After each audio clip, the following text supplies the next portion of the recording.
Hello আমার class 12 এর ছাত্রছাত্রীরা, আশা করি তোমরা সবাই খুব ভালো আছো, খুব ভালো করে পড়াশোনা করছো। আজকে তোমাদের তো সামনেই পরীক্ষা, ফাইনাল পরীক্ষা সেম করে। তো আজকে তোমাদেরকে কম্পিউটার অ্যাপ্লিকেশনের অপারেটিং সিস্টেম চ্যাপ্টারের শেষ প্রশ্ন, অর্থাৎ আরো 10টা প্রশ্ন দেবো। তার মানে টোটাল 30টা প্রশ্ন তোমরা পাচ্ছ আমার কাছ থেকে। তো সেই প্রশ্নগুলো তোমরা ভালো করে দেখবে, তৈরি করবে এবং আশা করবো সেখান থেকে তোমরা পরীক্ষার হলেও তোমরা জানা পাবে। তো বেশি কথা না বাড়িয়ে চলো আজকের ভিডিওটা শুরু করা যাক। যদি ঠিক মতো জানতে চাও, সমস্ত প্রশ্ন সঠিক উত্তর দিতে চাও, শিখতে চাও, তাহলে অবশ্যই তোমাকে স্কিপ না করে পুরো ভিডিওটা দেখতে হবে। আর আগের যে প্রশ্নগুলো সেগুলো যদি পেতে চাও তাহলে ডেসক্রিপশনে লিংক দেওয়া থাকবে, সেখানে ক্লিক করলে তুমি আগের ভিডিওগুলো দেখতে পাবে। তো চলো আজকের প্রশ্নোত্তর পর্ব শুরু করা যাক। আজকের প্রথম প্রশ্ন, মাল্টি প্রসেসিং অপারেটিং সিস্টেম কাকে বলে?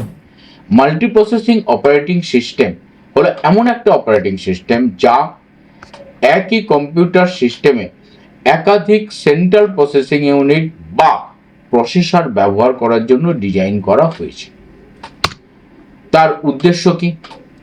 সিস্টেমের কার্যক্ষমতা এবং গতি বৃদ্ধি করা, একাধিক কাজকে সমান্তরালভাবে সম্পাদন করা এবং সিপিইউ এর সর্বোচ্চ ব্যবহারকে নিশ্চিত করা।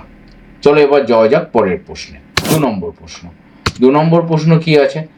মাল্টি প্রসেসিং অপারেটিং সিস্টেমের সুবিধা ও অসুবিধাগুলি কি কি? প্রথমে আমরা সুবিধা আলোচনা করব, তারপরে অসুবিধা আলোচনা করব। তো চলো যাওয়া যাক সুবিধা। কি সুবিধা? নাম্বার 1, একসাথে অনেক প্রোগ্রাম চালিয়ে কাজ করা যায়। নাম্বার 2, একটি সিপিইউ যদি ব্যর্থ হয়, কাজ যদি না করে, তখন অন্য সিপিইউ তার কাজ চালু রাখতে সাহায্য করে। পয়েন্ট নাম্বার 3, সিস্টেমের স্পিড বা গতি অনেক বৃদ্ধি পায়। নাম্বার 4, বড় ও জটিল কাজ খুব তাড়াতাড়ি শেষ করা যায়। এবার আসছি আমি অসুবিধায়। কি অসুবিধা আছে মাল্টি প্রসেসিং অপারেটিং সিস্টেমের? রিসোর্স ভাগাভাগি করা অত্যন্ত জটিল। নাম্বার 2, সফটওয়্যার ও অপারেটিং সিস্টেমও অত্যন্ত জটিল হয়। নাম্বার 3, একের বেশি সিপিইউ ব্যবহার করার ফলে এগুলো অত্যন্ত কস্টলি বা ব্যয়বহুল হয়। নাম্বার 4, প্রসেসর ব্যবস্থাপনায় সমস্যা তৈরি হওয়ার সম্ভাবনা থাকে। পরের প্রশ্ন, 3 নম্বর প্রশ্ন, মাল্টি প্রোগ্রামিং ও মাল্টি প্রসেসিং অপারেটিং সিস্টেমের মধ্যে পার্থক্য লেখো বা পার্থক্য কি? কি পার্থক্য? নাম্বার 1, প্রসেসরের সংখ্যা। মাল্টি প্রোগ্রামিং এ একটাই প্রসেসর, মাল্টি প্রসেসিং এ একাধিক প্রসেসর বা কোর ব্যবহার করা হয়। পয়েন্ট নাম্বার 2, মূল লক্ষ্যের ভিত্তিতে। মাল্টি প্রোগ্রামিং এর ক্ষেত্রে কি হয়? সিপিইউ এর ব্যবহার সর্বাধিক করে। যখন একটি কাজ আইওর জন্য অপেক্ষা করে, ইনপুট আউটপুটের জন্য অপেক্ষা করে, তখন অন্য কাজ অলরেডি শুরু করে দেয়। মাল্টি প্রসেসিং এর ক্ষেত্রে কি হয়? সিস্টেমের গতি ও থ্রুপুট বৃদ্ধি করে এবং ফল্ট টলারেন্স প্রদান করা হয় বা প্রদান করে। 3 নম্বর পয়েন্ট, কাজের সম্পাদনা। সেটা কি জিনিস? বলছে সিপিইউ মাল্টি প্রোগ্রামিং এর ক্ষেত্রে সিপিইউ দ্রুত এক কাজ থেকে অন্য কাজে শিফট করে, যার ফলে কি হয়? একই সাথে একাধিক কাজ চলার একটি ভ্রম তৈরি হয়।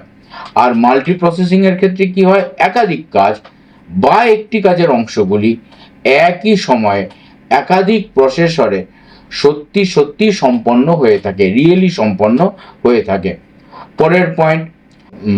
পরের পয়েন্ট, সিস্টেমের জটিলতার ভিত্তিতে কি তুলনামূলকভাবে কম জটিল? কে? মাল্টি প্রোগ্রামিং, কারণ এতে একটাই প্রসেসর ব্যবহার করা হয়। অত্যন্ত বেশি জটিল? কে? মাল্টি প্রসেসিং, অত্যন্ত বেশি জটিল, কারণ একাধিক প্রসেসর মধ্যে ডেটা এবং রিসোর্সের সমন্বয় সাধন করানো হয়। লাস্ট পয়েন্ট কি আছে? নির্ভরযোগ্যতা। মাল্টি প্রোগ্রামিং এর ক্ষেত্রে অত্যন্ত কম, কারণ একটাই সিপিইউ ব্যর্থ হলে পুরো সিস্টেমটাই বসে পড়ে। মাল্টি প্রসেসিং এর ক্ষেত্রে অনেক বেশি জটিল, কারণ একটি প্রসেসর ব্যর্থ হলেও আরেকটি প্রসেসর সে কাজ চালিয়ে যাওয়ার চেষ্টা করে। এবার চলে যাওয়া যাক পরের প্রশ্নে। 4 নম্বর প্রশ্ন, কি প্রশ্ন? ডিস্ট্রিবিউটেড অপারেটিং সিস্টেম কাকে বলে? কাকে বলবো আমরা? ডিস্ট্রিবিউটেড অপারেটিং সিস্টেম হলো এমন একটি সিস্টেম যা একাধিক কম্পিউটার বা প্রসেসরকে সংযুক্ত করে একটি একক সিস্টেমের মতো কাজ করে। এই কম্পিউটারগুলি আলাদা হলেও ব্যবহারকারীর কাছে সবকিছু একটি সিস্টেম হিসেবেই দেখা যায় বা ব্যবহৃত হয়। পরের প্রশ্ন, 5 নম্বর প্রশ্ন, ডিস্ট্রিবিউটেড অপারেটিং সিস্টেমের বৈশিষ্ট্যগুলি লেখো। কি কি বৈশিষ্ট্য? চলো দেখা যাক। নাম্বার 1, প্রতিটি সিস্টেমের নিজস্ব মেমোরি ও সিপিইউ থাকে।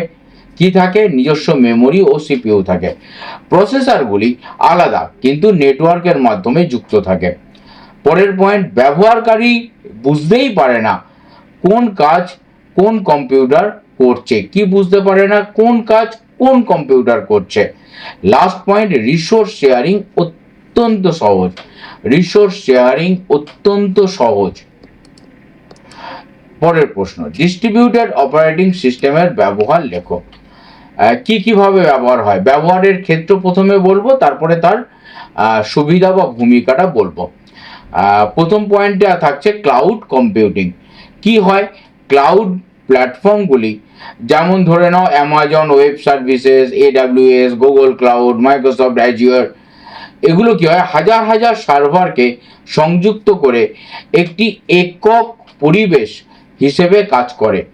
আর ডিস্ট্রিবিউটেড অপারেটিং সিস্টেমের এই যে বিশাল রিসোর্সগুলোকে কার্যকরভাবে পরিচালনা করতে সাহায্য করে। পরের point, telecommunication network. Telecommunication network, phone এবং ইন্টারনেট পরিষেবা প্রদানকারী তাদের বিশাল যে নেটওয়ার্ক অবকাঠামো আছে, যেমন এক্সচেঞ্জ, রাউটার, এগুলো পরিচালনা করতে ডিস্ট্রিবিউটেড অপারেটিং সিস্টেম একান্তভাবে প্রয়োজন, যা নিরবচ্ছিন্ন পরিষেবাকে নিশ্চিত করে থাকে। পরের পয়েন্ট, বৈজ্ঞানিক গবেষণা ও সিমুলেশন। বৈজ্ঞানিক গবেষণা ও সিমুলেশন, আবহাওয়ার পূর্বাভাস, মহাকাশ গবেষণা ও পারমাণবিক পদার্থবিদ্যার মতো ক্ষেত্রে এটি অত্যন্ত জটিল এবং গণনানিবিড় কাজগুলি সম্পন্ন করে থাকে। একাধিক কম্পিউটার ক্লাস্টারের মধ্যে ভাগ করে দ্রুত এই কাজ সম্পন্ন করে। এবার আসছি পরের পয়েন্টে, অনলাইন গেমিং। এই টার্মটা আমরা সবাই শুনেছি। সেটা কি? বলছে বিশাল মাল্টিপ্লেয়ার অনলাইন গেমগুলি লক্ষ লক্ষ ব্যবহারকারীকে একই সময়ে সমর্থন করার জন্য কি করে? সারা বিশ্বে ছড়িয়ে থাকা সার্ভারগুলি ব্যবহার করে থাকে এবং ডিস্ট্রিবিউটেড অপারেটিং সিস্টেম তাদের মধ্যে ডেটা ও ব্যবহারকারীর অবস্থানের মধ্যে সমন্বয় সাধন করে থাকে। তাই আশা করি তোমরা বুঝতে পারলে। এর পরের পয়েন্টে আসছি, ই কমার্স ও ওয়েব সার্ভিসেস। ই কমার্স ও web services, Amazon, Flipkart, Meesho এদের মতো বৃহৎ ই কমার্স ওয়েবসাইটগুলি কি করে?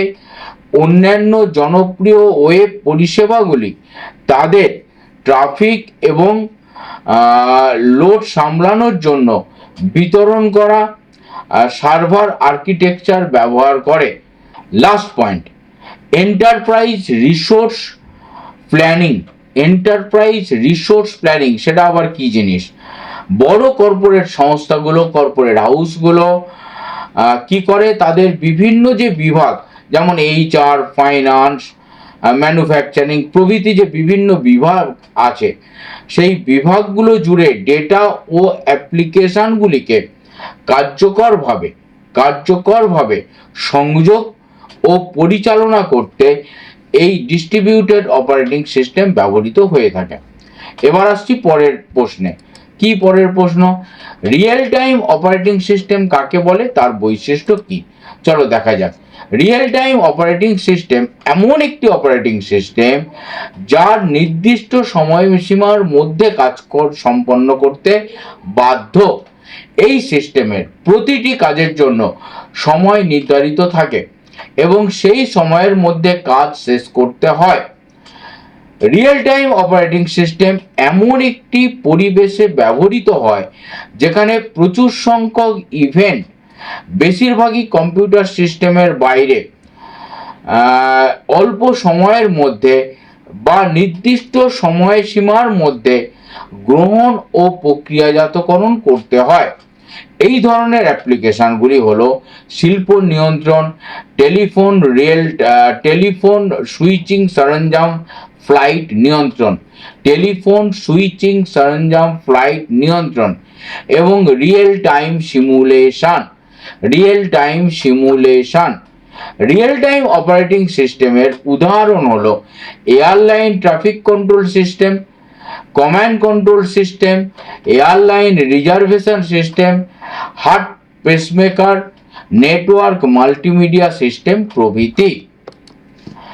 এবার আসা যাক এর মূল বৈশিষ্ট্যগুলো কি কি কার রিয়েল টাইম অপারেটিং সিস্টেমের। নাম্বার 1, দ্রুত প্রতিক্রিয়া প্রদান করে, খুব দ্রুত প্রতিক্রিয়া প্রদান করে থাকে।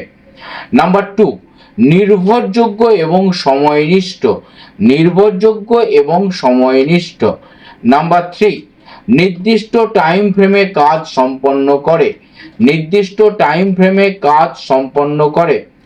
লাস্ট পয়েন্ট, সাধারণত মাইক্রো কন্ট্রোলার সিস্টেম ব্যবহৃত হয়ে থাকে। এবার আসছি পরের প্রশ্নে, রিয়েল টাইম 8 নম্বর প্রশ্ন, রিয়েল টাইম অপারেটিং সিস্টেম কত রকমের এবং কি কি? প্রকারভেদগুলো আগে আমরা জানি। Number 1, hard real time operating system, soft real time operating system, আর কি firm real time operating system. এবার একটার বর্ণনা করা হয়েছে খুব ছোট্ট করে। প্রথমে hard real time operating system, সেটা কি বলছে, যে অপারেটিং সিস্টেম কখনোই তার সময়সীমা লঙ্ঘন করতে পারে না। সময়সীমা লঙ্ঘিত হলে ভয়াবহ পরিণতি হতে পারে, যেমন বলা যাক বিমান নিয়ন্ত্রণ সংস্থা। পরের পয়েন্টে আসছি সফট রিয়েল টাইম সিস্টেম। এই সিস্টেমে মাঝে মাঝে তার সময়সীমা অতিক্রম করলে তার পারফরম্যান্স কমে বা হ্রাস পায়, কিন্তু সিস্টেম পুরোপুরি ব্যর্থ হয় না।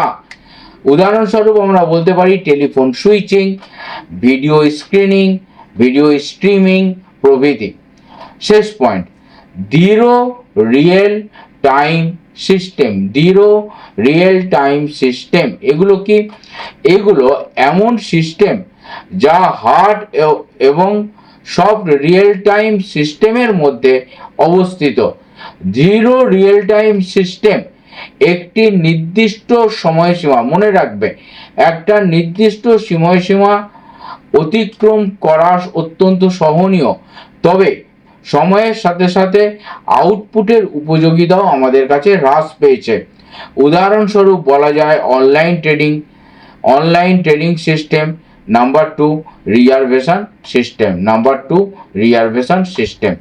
এবার আসছি 9 নম্বর প্রশ্নে। কি 9 নম্বর প্রশ্ন? রিয়েল টাইম অপারেটিং সিস্টেমের সুবিধা অসুবিধাগুলি কি কি? প্রথমে সুবিধাতে আসি।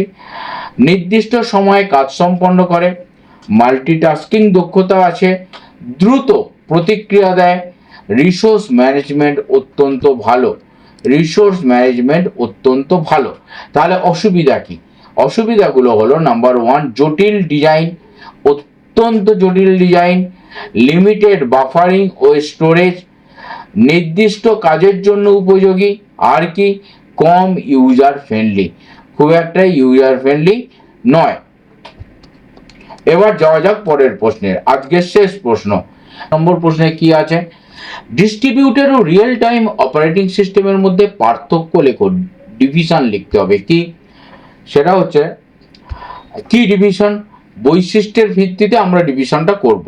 প্রথমে বলছি মূল উদ্দেশ্য। ডিস্ট্রিবিউটেড অপারেটিং সিস্টেমের ক্ষেত্রে মূল উদ্দেশ্য হলো একাধিক স্বতন্ত্র কম্পিউটারকে বা নোডকে একটি একক সমন্বিত সিস্টেম হিসেবে পরিচালনা করা। আর আরটিওএস রিয়েল টাইম অপারেটিং সিস্টেমে কি হবে? এটা কঠোর সময়ের সীমাবদ্ধতা পূরণ করা এবং নির্দিষ্ট সময়সীমার মধ্যে কাজ সম্পন্ন করার নিশ্চয়তা দেওয়া। এবার হচ্ছে সময়সীমা। সময়সীমা পূরণ করা প্রধান উদ্বেগের বিষয় নয়। ফোকাস যেন থাকে সম্পদ ভাগাভাগি ও দক্ষতা বৃদ্ধির ওপরে। উল্টো দিকে আমরা কি লিখবো, RTOS অর্থাৎ রিয়েল টাইম অপারেটিং সিস্টেমে আমরা কি লিখবো, আমরা লিখব কাজ অবশ্যই নির্দিষ্ট সময়সীমার মধ্যে সম্পন্ন করতে হবে এবং সময়ই এখানে মুখ্য বিষয়কে সময়। পরের পয়েন্ট, সিস্টেমের প্রকৃতি। এটি আলগাভাবে সংযুক্ত, যেখানে প্রতিটি নোডের নিজস্ব মেমোরি ও প্রসেসর থাকে। যোগাযোগ হয় নেটওয়ার্কের মাধ্যমে। আর RTOS কি হয়, রিয়েল টাইম অপারেটিং সিস্টেমে কি হয়, এটি সাধারণত একাধিক একক বা এমবেডেড সিস্টেমের জন্য ব্যবহৃত হয়ে থাকে এবং কার্যক্ষমতার জন্য উচ্চ অনুকূলিত হয়। ফলাফল, কাজগুলি বিভিন্ন প্রসেসরের মধ্যে ভাগ করে দেওয়া হয়, যা সিস্টেমের সামগ্রিক কার্যক্ষমতা এবং নির্ভরযোগ্যতা বৃদ্ধি করে। আর রিয়েল টাইম অপারেটিং সিস্টেমের ক্ষেত্রে কি হয়, এটা অত্যন্ত পূর্বাভাসযোগ্য, আচরণ নিশ্চিত করে এবং প্রতিক্রিয়া সময় খুব কম, অত্যন্ত কম। শেষ পয়েন্ট, বৃহৎ নেটওয়ার্ক পরিবেশ। যেমন যেমন cloud computing, air traffic control system, automated banking system, এগুলোতে ব্যবহৃত হয়ে থাকে। আর রিয়েল টাইম অপারেটিং সিস্টেমের ক্ষেত্রে কি হয়, embedded system, robotics, industrial control system, চিকিৎসা সরঞ্জাম ইত্যাদিতে এগুলো ব্যবহৃত হয়ে থাকে। তাহলে এই গেল আমাদের 10টা প্রশ্ন। তোমরা সবাই খুব ভালো করে এগুলো তৈরি করো, দেখো। ভালো লেগে থাকলে একটা লাইক, সাবস্ক্রাইব এবং একটা ছোট্ট শেয়ার চাই। আর হ্যাঁ, কমেন্ট বক্সে কমেন্ট করতে ভুলো না তোমরা কি চাইছো, তোমাদের কি প্রবলেম। কারোর যদি কোনো প্রবলেম হয়, মেল আইডি দেওয়া আছে, মেল করো অথবা কমেন্ট বক্সে জানাও, আমি নিশ্চয়ই চেষ্টা করব উত্তর দেওয়ার। আজকের ভিডিও এখানেই শেষ করছি, আবার তোমাদের সঙ্গে দেখা হচ্ছে ঠিক পরের ভিডিওতে আরো 10টা প্রশ্ন নিয়ে।